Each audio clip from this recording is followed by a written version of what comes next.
বিশ্বকাপে মাঠে নামতে মরিয়া নেইমার জুনিয়র।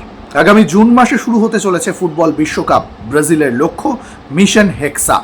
নেইমারকে ছাড়াই প্রস্তুতি ম্যাচের দল গঠন করেছিলেন ব্রাজিলের নবনিযুক্ত হেড কোচ কার্লো আনচেলত্তি। কিন্তু নেইমারকে কি বিশ্বকাপে দেখা যাবে তা নিয়ে বিস্তর জল্পনা কল্পনা চলছে। তবে নেইমার নিজে কিন্তু যথেষ্ট আত্মবিশ্বাসী। চোটের কারণে শেষ কিছুদিন তিনি স্যান্টোসের হয়েও মাঠে নামতে পারছিলেন না, আর তাই আচমকাই নতুন করে অস্ত্রোপচার করালেন নেইমার, যেখানে কিন্তু এক বিশেষ পদ্ধতি অবলম্বন করা হলো।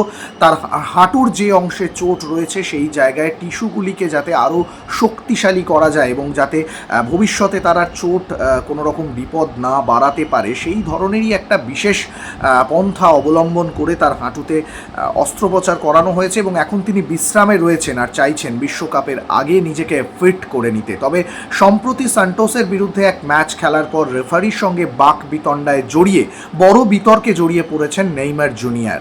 সম্ভবত শোনা যাচ্ছে 12 ম্যাচের জন্য তার উপর একটা নিষেধাজ্ঞা নেমে আসতে পারে, কিন্তু সেই নিষেধাজ্ঞা কি নেইমারের বিশ্বকাপ খেলার অন্তরায় হয়ে দাঁড়াতে পারে তা নিয়ে এখনও নিশ্চিত করে কোনো খবর জানা যায়নি। তবে যেটা জানা যাচ্ছে যে সম্ভবত এই নিষেধাজ্ঞা শুধুমাত্র স্যান্টোসের হয়ে ম্যাচ খেলার উপর আসতে চলেছে, তাই হয়তো জাতীয় দলের হয়ে ম্যাচ খেলার উপর কোনো নিষেধাজ্ঞা থাকবে না। বিশ্বকাপ খেলার আগে যদি নিজেকে সম্পূর্ণ সুস্থ করে তুলতে পারেন নেইমার জুনিয়র, তাহলে হয়তো ব্রাজিলের বিশ্বকাপ স্কোয়াডে দেখা যেতে পারে তারকা এই ফুটবলারকে।